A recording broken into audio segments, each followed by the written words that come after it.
Welcome to Passionate World Talk Radio. Educate, enlighten, entertain. And this afternoon, our special guest from Hunt Military Communities is Lynette Hegeman and Miriam Barot. Is that how you pronounce your last name?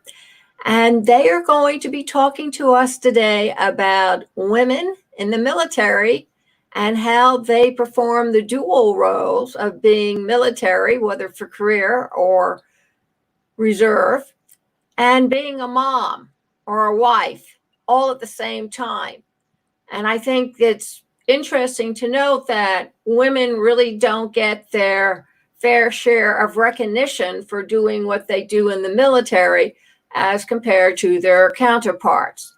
So for this special Mother's Day presentation, I'm going to ask Lynette to explain a little about what her company does, because I've never heard of Hunt Military Communities, and I suspect I'm not the only ignoramus around here. And then we'll proceed. So good afternoon, Lynette. How are you doing? I'm great. Good afternoon. Thanks for having me. Oh, I am delighted. So could you please explain to our audience what Hunt Military Communities do and why it's so important that everybody should be aware of them? I would love to. Hunt Military Communities is one of the largest military housing owners, and we serve approximately 165,000 residents in about 52,000 homes across the country. And that spans Army, Navy, Air Force, Marines. And, you know, our commitment is to our military families that we support.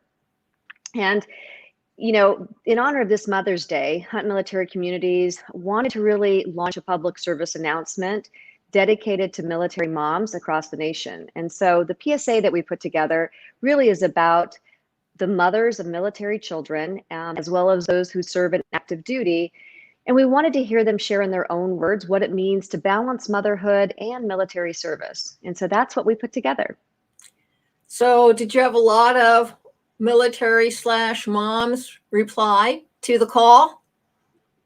We did. You know, we went out to all of our installations and we asked if there were mothers that were interested in sharing their story. And we were very pleased with the response that we got from those mothers who were really anxious and excited to be able to share how they're balancing motherhood and a career and their life in the military, if that was the case. So what it's like, I'm sure from some of the stories that you were told or you received, you did find a common thread in all of them. So what was that common thread that you found? Well, I think the common thread we found was the challenge of balancing a career with motherhood. And as military service members, or even the spouse of a service member, mothers face that unique circumstance, which is balancing their family life with their commitment to their country.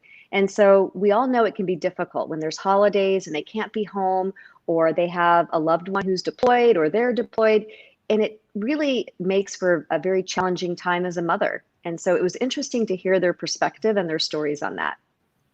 Did they find that with the pandemic that is now plaguing the world, has it increased their difficulties in being a mom and serving in the military at the same time, now that they also have the kids around and underfoot, or are trying to educate them as much as possible with materials that are being provided to them by their local schools? I think that the whole homeschool education has really been a challenge for almost every mother that I've spoken to. And so not only is it a challenge because of the schooling, but now they've got, 3 meals a day at a minimum. They have all of their activities. They're balancing Zoom calls for school. And I think it's just a different environment. So I think it has been challenging, in addition to balancing the work that they have to do and also the added responsibilities that typically they wouldn't have on a day-to-day basis with their children being home. So what kind of recognition do you want the rest of the world who are not involved with the military and who are mothers to recognize in these ladies who so admirably are serving their country and at the same time taking care of the families, which may include a spouse, and do it and with grace and honor and service? I think all of us can take time to show our appreciation and our gratitude for the commitment that these mothers have to their families. It's a big job. And I don't think until you walk in those shoes, any mother knows, until you walk in those shoes, you really don't understand the challenges that you're faced with. And you add COVID on top of that. And I think it's really extraordinary work in an extraordinary time that we're having to deal with.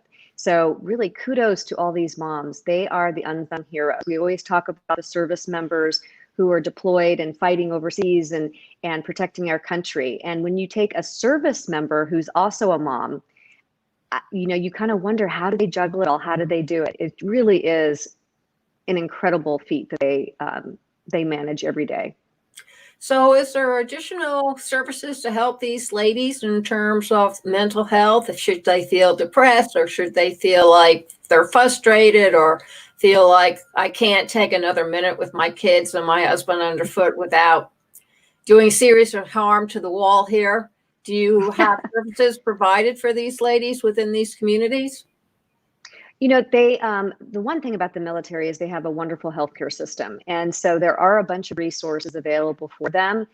Hunt Military Communities does not offer those services, but we certainly share all the resources that we have that we're given from each installation to be able to share with them. And we also launched a program called the Hunt Heart Program. And the Hunt Heart Program is for any service member and their families that live on one of our communities. And we have a resource guide, which has a bunch of information on there on terms of mental health and special health care they might need. If somebody is deployed, there's special services that we give to those families. So we tried to come up with a resource guide that would support not only the service member that's deployed, but also taking care of their family while they're away. And so that's a really wonderful program. And we've had that now for about a year, and the response has been terrific. I bet it has. So are you, as your community, going to make this once a year Happy Mother's Day program to introduce to the ladies, to let them know that we may not acknowledge them for the rest of the year, but Mother's Day, it's queen for a day for them? I think that is definitely the direction we're going with this. I think seeing the response that we had, I think that's wonderful. We recently launched a program called Hunt Little Heroes during April for Month of the Military Child. And that was for children who are heroes in their community. And one of the things that I think we all saw was that children want to emulate their parents, and particularly their service member parent, because they know that there's a great commitment and great work that's done. And so I think that having Hunt Little Heroes in April, followed by celebrating moms in May, is just a wonderful combination, and really shares our message of what great things people are doing in the communities, but also the wonderful mothers that we have. I think that's terrific. I also think you ought to initiate some for the grandparents who've sort of forged the way for all this. There's certainly a lot of grandparents from the military, especially women, who have made great strides from the 50s, for example, because No, they I are think that's adapted. wonderful. September is actually Grandparent Month. I didn't know if you know that, but there's a day in September that's actually for grandparents. And so I think that's an excellent idea. We'll have to take you up on your great idea. Well, please do. Now, when anybody joins the military, are they aware of Hunt Military Communities? Is it something that they're told about, or is it something they need to look for themselves? Well, when the military are being sent to an installation, usually it's where their orders are. And so that all really is dictated by where they're being sent. And so we always hope that they're going to come to a Hunt Military Community, because we believe we provide just extraordinary service, but it really depends on where they are sending that family or that service member to be stationed.